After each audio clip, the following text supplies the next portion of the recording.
This copyrighted telecast may not be reproduced, retransmitted, or used in any form without the authorized written consent of NASCAR Broadcasting. NASCAR would like to thank all of our loyal fans for your continued support, and we hope you enjoyed today's broadcast. After starting second, he's in jeopardy now of losing the third position. In fact, he does to Jack Sprague, and here comes Eric Darnell in line as well.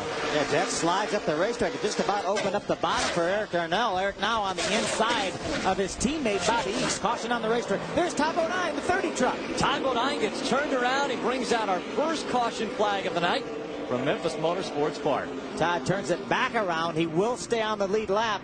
See a lot of damage to the rear of that truck. There's the right rear corner right there with a lot of body damage. I believe it's out at Memphis. We take another look. Oh, Donnie Lee on the outside of him. Yeah, they were completely sideways, and when they got down to turn number 3, you see the damage to the right rear quarter panel on Todd's truck. That's where he... Welcome back. The O'Reilly 200 presented on Speed by Toyota, slowed once again by a caution. That's the third caution of the night. It came out when Todd Bodine had problems once again. This is the second caution that he has caused here at Memphis. Welcome back to the O'Reilly 200 presented on Speed by Toyota. We might not be able to go to commercial anymore because every time we go to commercial, a caution flag comes out.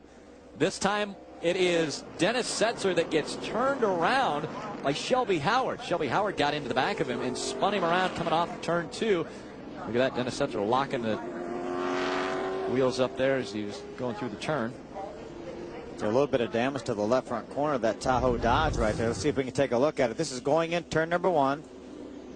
Ooh, Mike Skinner actually bounced off the pit wall, the inside of the pit wall, and then Dennis Setzer was pushed up the racetrack. Shelby Howard came along side by side with the 30 of Todd Bodine, really nowhere to go. Tried to get on the brakes, but unfortunately made a little bit of contact with the 18 of Dennis Setzer. Watch, here's Mike Skinner. He's down on the grass. I don't know that he actually hits the inside pit wall. Yeah, I think the 18 truck didn't leave Skinner enough room there, and when Skinner went down and hit the apron there, it just forced him right up into him. I think the damage on the left front corner of the 18 came from hitting the 30. Great job, and I think we're probably the only truck that can run with Ron. Ron's pretty strong. Our truck is pretty strong, and just really got to thank everybody. I mean, everything's been going really good, except for that last little bit there. All right, well, he came in here with a 50-point lead, and this is going to be a big problem. He'll finish 33rd in the running order. And now a caution has come back out on the racetrack. It's the 5th one of the night. This one coming out on lap 122. See, Donnie Lee was damaged from an earlier incident. I believe he got a little bit more damage there.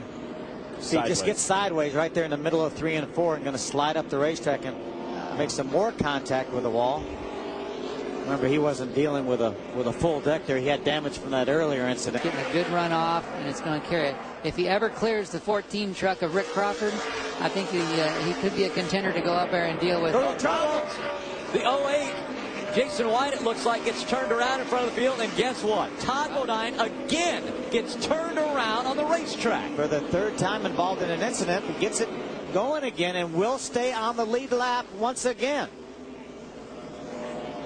So the 08 and the 30 involved in this most recent incident, the 6th caution of the night. 69 laps of racing to go from Memphis. Take another look at what happened. See Todd on the inside. There's the 08 of Jason White. Todd makes a little bit of contact with the left rear quarter of that Gunbroker's Dodge. And around Jason goes, and Todd also loses it as well. The 51 of Shane Sieg did a terrific job avoiding that. He's 7th not too long ago, and he's already made his way all the way up to the 4th position. Closing in on the back bumper of that 14, who's holding on to the 3rd spot. And Matt was able to get by the 09 of Bobby East and the 11 of David Starr to move up into that 4th spot. Trouble over in turn 4. And it is Bobby East is involved. 87 and the 09. Colin Brown also spins around. There's Colin trying to get going again. 7th caution of the night as they come back to the yellow flag. In the 87, the 09, and the 6 all involved in this incident, taking place on lap 166. The 09 of Bobby East did not lose that many positions. Go.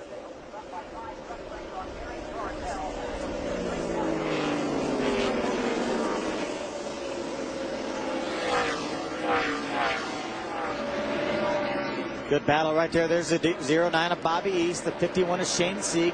That's a battle for the 8th position. Todd Bodine looking to the inside of Shelby Howard.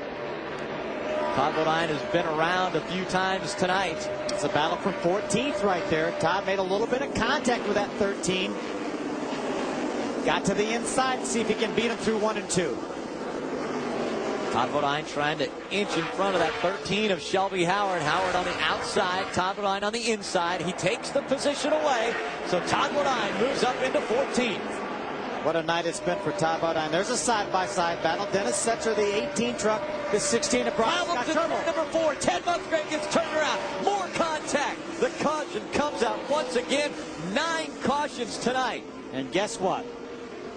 Another green, white checkered finish. A lot of damage for Mark Mitchell right there, the Aragon Toyota. Air Force Ford right there of Kevin Wood. You could see the steam immediately when he ran into the back of the 15 truck. Nowhere to go, though, when the 59 of Musgrave turned around. See, Ted's on the outside. The 46 of Willie Allen gets a little bit loose, has to chase the truck up the hill, and he's the one that made contact with the 59 of Musgrave. And then the 15 of Mark Mitchell and the 21 came along really with nowhere to go. They were committed to the bottom of the racetrack. See, right behind them, remember, the 46 made contact with Ted. See, the 15 was committed to the bottom, and then the 21 came along, and the 40 of Chad Chaffin with nowhere to go. Number 4, Hornaday about to get back in the gas. Green flag back in the air. We're racing at Memphis Motorsports Park. Well, Ron Hornaday was right on the money. He restarted right exactly at the restart line. But watch that battle for third right there. Remember, the 88's not that good for a couple laps, but he's got him about a truck length over Rick Crawford right now. Everyone tame with the exception of Brendan Gaughan. He has problems through 1 and 2, gets all the way up into the wall and slowed on the racetrack. But they continue to race. Coming out of turn 4, white flag in the air, 1 to go for Hornaday. Jack Sprague trying to battle on that 11 truck of David Starr.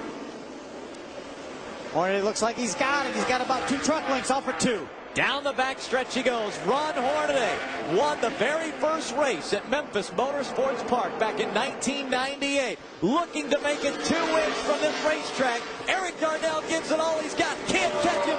Hornaday wins in Memphis. And with this win comes the point lead after our point leader Johnny Benson has trouble early on. Ron Hornaday wins at Memphis, moves to the top of the charts in the points, and Lindy Hornaday celebrating with the team. Great job by Ron Hornaday on that restart. He did not jump early, he didn't go late, he went exactly at the restart point, but didn't spin the tires and eased out to about a truck length lead over Eric Darnell. Eric was not able to battle back. That is a veteran in Ron Hornaday. 36 wins for Ron Hornaday. Let's go to winning crew chief, Ray Dunlap. This copyrighted telecast may not be reproduced, retransmitted, or used in any form without the authorized written consent of NASCAR Broadcasting. NASCAR would like to thank all of our loyal fans for your continued support, and we hope you enjoyed today's broadcast.